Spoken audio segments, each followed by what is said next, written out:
with me, Owen Staton. Listen as the rain hammers on the roof. There's only a week to go until Halloween, the time when the veil between our world and the spirit world is at its thinnest. So join me this week for more tales. For those of you who don't listen to the podcast, I have put up a mindful listen, written for those of you who want to relax at the time between times. Please check it out. It's had a lot of good feedback. I'm very, very pleased. But in the meantime, sit back, relax if you can. Let your mind be clear of all the strife, the cares, the dark thoughts, the worry, the rain, the wind, and join me at the time between times for another tale. The time between times, the time when the veil between our world and the spirit world is at its thinnest. The time that people see ghosts, the time that people see lights in the sky, the time that people see fairies. Take the winding forest path to the fire pit at the heart of the forest. There you are amongst friends. There you are amongst friendly faces looking back at you as the sun sets. Far away you can hear the howl of wolves, you can hear the growl of bears, but here you know you are safe. So listen to the tale called The Clerk and the Crow. Hundreds of years ago in the small village of Gleneath, there lived a boy called Griffith Morris. Griffith had done well. He had become a clerk for a great mine owner called Edmund Jones. Edmund Jones employed hundreds of people, including Griffith, as his clerk. There, every day, at the end of the day, as the sun started to set, he would finish all his clerking, all his accounting, and place the book in a great metal safe in the manor of Edmund Jones. He was lucky to be there, to have access to the great man's great manor. And there he would do his work before travelling back to his small house on the outskirts of Gleneath. His family were poor. His friends were poor. He was not much more than poor. But every day he wondered, as he placed those books back in the safe, for there inside was an old wooden box, closed and covered in dust. He would always move it to the side and place his books in there before locking it. One day he summoned enough courage to ask Edmund, "Sir, every day I see that old box in the safe, and I wondered, what's inside?" "Griffith, my boy, in there, in that box, there is something that goes back centuries. Something that has been in my family for hundreds and hundreds of years. It is both a blessing and a curse. It has brought me wealth beyond imagining, but tragedy as well. So leave it there. Do not touch it. Do not open it. And know that though it brings good, it brings a lot of evil as well." Of course, to a young boy like Griffith, this was like lighting the touch paper. The next night, he made his way there into the study, opened the safe, looking around to make sure no one was looking at him, opened the box. There inside was what could only be described as a finger bone with a small metal ring around it. Griffith put it back in the safe quickly and made his way home, but spent all night up worrying, thinking, excited about the bone. As a youth, he had read many stories about witches and wizards and what could be done with ancient magical items. The next day, on his way to work, he found the bones of a lamb that had died at the side of the road, picked a small bone off it, made his way to work.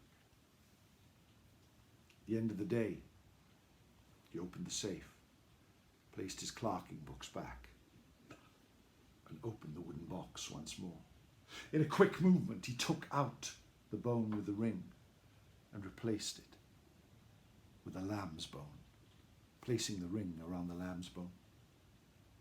He rushed outside. The sun was starting to set. He made his way into the forest and arrived at the time between times, the time when it was neither night nor day, but the sun had gone and the sky was grey.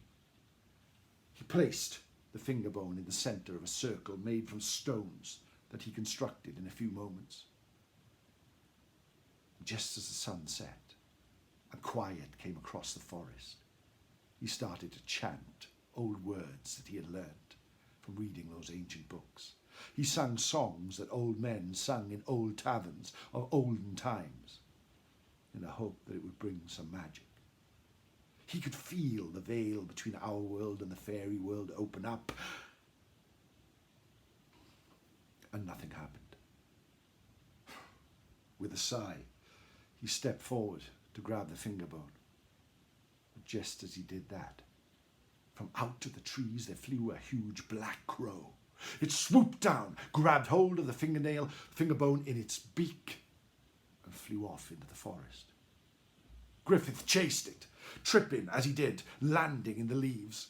He got up and cursed the crow and knew that he was now in trouble.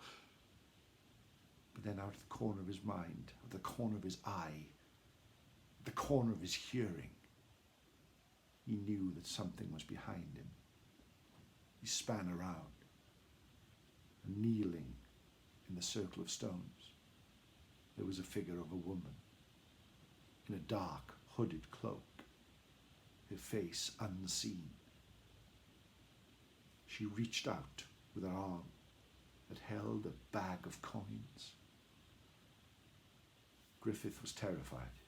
He did not know what to do, but then she stood up and started to walk towards him, her face still hidden. Riven by curiosity, he reached out, grabbed the coins. He opened them up, and inside were 100 gold coins, enough to change his life and the life of his children forever.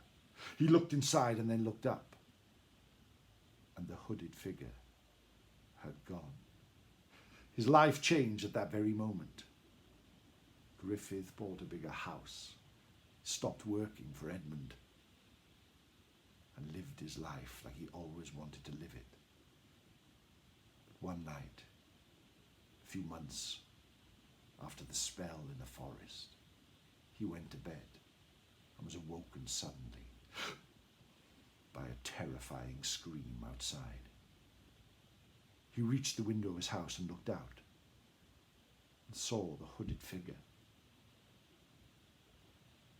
She looked up. He almost for a moment saw her face.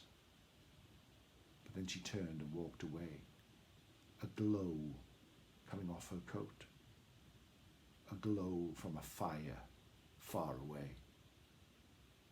Edmund Jones's house. Where does that fire coming? It's coming from Edmund Jones's house. Griffith stepped out, made his way down to Glenneath, saw that the great house of the mine owner was ablaze. All the townsfolk were trying to put out the fire. But in the morning, it was discovered that Edmund Jones had died in the night. Griffith was heartbroken, terrified by the apparition he had seen, but carried on with his life. A few months later, he married his childhood sweetheart, Mary, and they were blissfully happy. He now had business in London, and they were making their way via a coach when they stopped at an old coaching inn on the road. There they spent the night. It was the dead of winter. Snow was starting to fall, and in the middle of the night, Griffith was again awoken by a scream. He looked out of the window, and below, outside the coaching inn, was the hooded figure once more. He turned around to warn his wife, and saw to his horror that the bed was empty. He looked out once more. And there he saw his wife, walking with a hooded figure into the forest just as the snow started to fall like a blanket. He rushed outside, but could not see his hand in front of his face.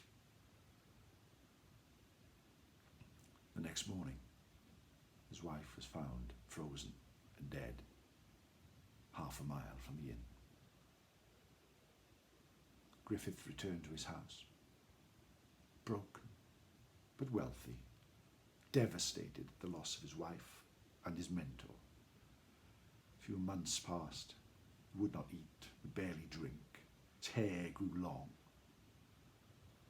One night, just as he was falling to sleep, he heard that cry, that horrible cry once more. He looked outside. He saw the figure. This time, he heard the front door of his house opening below. But he sat in his bed, resigned to the fate. He heard footsteps coming up the stairs, along the creaking floorboards outside, till his bedroom door opened, and in walked the hooded figure. She stood at the foot of his bed. His heart was thumping his chest.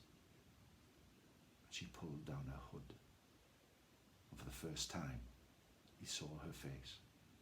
Her skin was white as alabaster, like marble, but hideous and old. Her cheekbones were like a skull's. Her eyes were deep, as if there was nothing in them, soulless in sight. Her teeth were like fangs. And she raised her arm and pointed at Griffith and screamed. He was found a few days later, dead in his bed. The tale of his curse was told amongst the village, who told others far away, who told their children, told their relatives, who told me.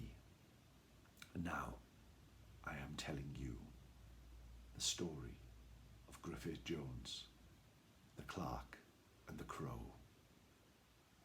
The Grach a Ribbon, for that is what it's known, the herald of death, the old hag that stalks the wooded paths. To hear her scream means a death is coming. And now we know where the Grach a Ribbon came from. And she's still out there, especially at Halloween. So beware, my friends, for cries in the night can herald the darkest things. But of course, this is just a story, and nothing we should worry about. Thank you for joining me again, my friends. Do you like the change of scenery? Has to be, just for today. Thank you very much for joining me. Thank you for supporting the channel. Please share it with others if they like old ghostly tales. And please have a look at the podcast, or have a listen at the podcast. It's where there's a number of other tales told in a longer format. If you wish to support me, I now have a Ko-fi page, Ko-fi/Owen Staton. I'll put the address on the credits at the end. And there are a number of tiers, and I am now making new videos just for supporters as well. So please, please consider that. It's Halloween in a week. Look, keep an eye on the channel. I may have some surprises for you.